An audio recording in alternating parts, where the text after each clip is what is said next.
Al. We're continuing with our plot, Plot. and things don't go the way some people would want them to go this episode. Yeah, for a few folks, that is the case. Mm-hmm. Mm-hmm. Hello, welcome to this week's episode. Jared now watch Inuyasha is episode number 68. I'm Jared, joined as always by Doc Howe and Ladium. Hello, hello. We are discussing season 3, episode number 13, or episode 67, entitled "The Howling Wind of Betrayal." Whoosh. We both make wind sounds. That's the howling wind of betrayal. Yep.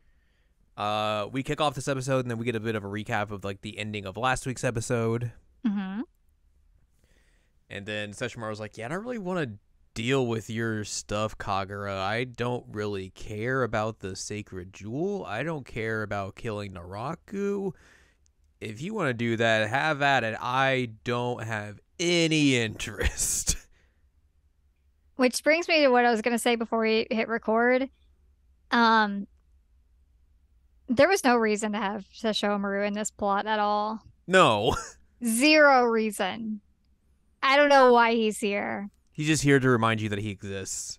I guess. I mean, like, he's here just to be like, nah, I don't care. And then, like, he's okay. And then he's off on his journey again. Yeah, like, what? Why are you here? Go away. It's true mystery. It's just, the plot would have been the exact same without him. Yeah. Yeah, it was just useless. Besides, they want people to see him and know he exists, I guess. Mm-hmm. Anyway. So Kagura runs away, and she goes away from Naraku's castle, and everyone who's like trying to go after her, like, the jewel swords are going away from the castle. That's weird. Mm-hmm. I don't understand that. Anyways. Is this when Moroku is running? Yes, he's running. So we have Kagome and Sango on the bike. Yes. Kirara is flying Shippo, Inuyasha, and Koga. Mm-hmm. Moroku's on the ground running with all of them, as they should be much faster than him in all reality. But he's just like having a light jog and just keeping up with them, and it's very peculiar. It's so weird. I'm like, is Moroku ever that speedy? Apparently he is. I mean, like, he's keeping up with a human on a bike and a demon cat who can fly. Mm-hmm. Just with his little leggies. His little also, leggies. In sandals. He's just that athletic. Like, I get it when Inuyasha does it, but like, Moroku, I don't know. It's very strange. Very but weird. We were joking that he wouldn't want to be on Kirara with 3 other dudes. Yeah. He's like, nope, nah, that ain't my scene. I'd rather run. So they chit chat about wanting to fight Kagura, because at least Koga does, and Inuyasha, him just keep bickering back and forth. And then they all figure out that, hey, Naraku's probably a half demon like Inuyasha, so he also loses power on the day of the new moon, so that's why the barrier's weakened and all that sort of stuff. Dun, dun, dun. Big surprise. Koga runs away, and he goes off to fight Kagura because he wants his jewel shards back.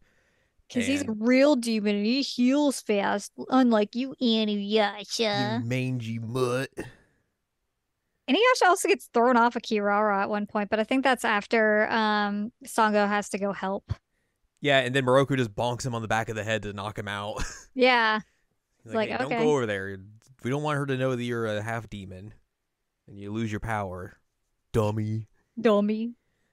So Koga tries to fight Kagura again and just gets his butt kicked pretty badly. Doesn't help.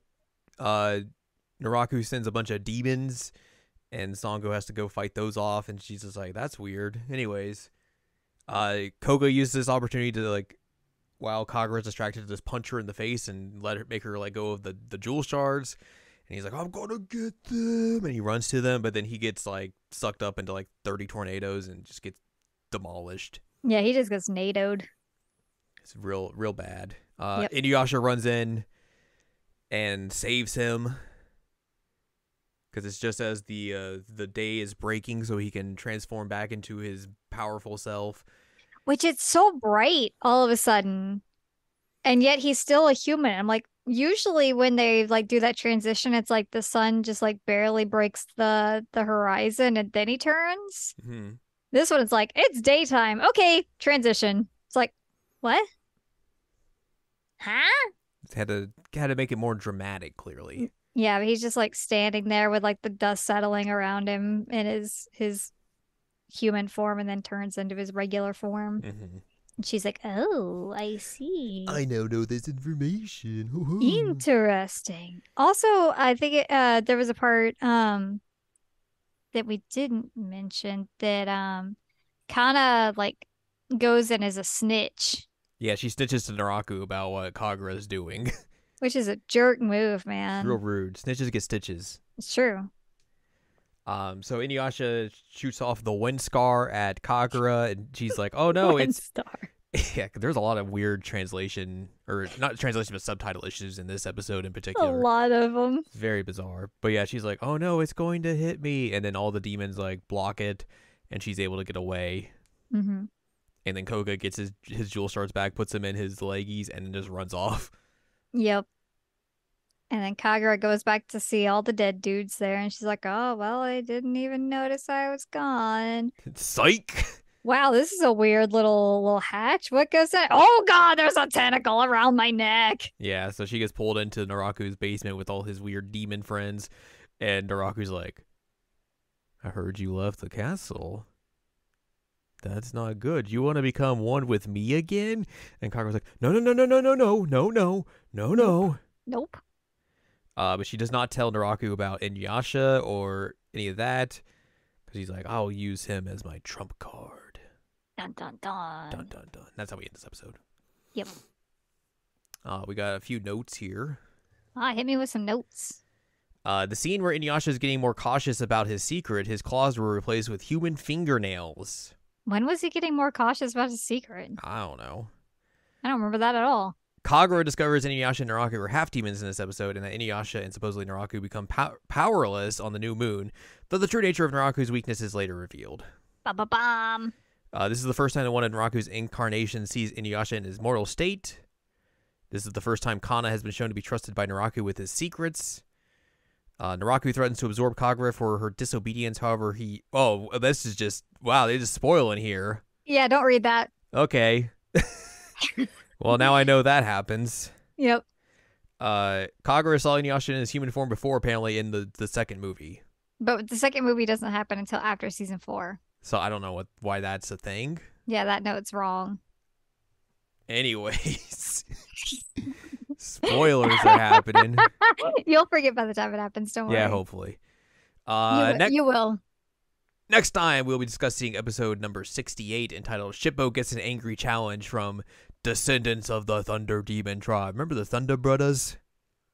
It's been a while. It's been a long while. But apparently, Shippo's got a challenge, and he's got to deal with it. Because he's Shippo. Yep. But also, hey, you remember how we were just in the plot for 2 episodes? Yeah. It's time to go back to some filler. Rip. So that's what we're going to be doing next time. But for now, if you'd like more from us, head on over to seasonalanimecheckup.com or sac.cool, where you can find past episodes of this podcast and other podcasts like Seasonal Anime Checkup OVA. You can also find columns and reviews on the site as well. If you'd like more from Anladium, go to anladium.com. She's got columns and reviews. You can follow us on Twitter and TikTok at Anime Checkup, and you can buy our books, One Shiny Moment, a critical analysis of Love, Life, Sunshine, and Hot Tubs and Pac-Man on Amazon.com. Mm-hmm. So join us next week as we find out how Shippo deals with this challenge. Woo!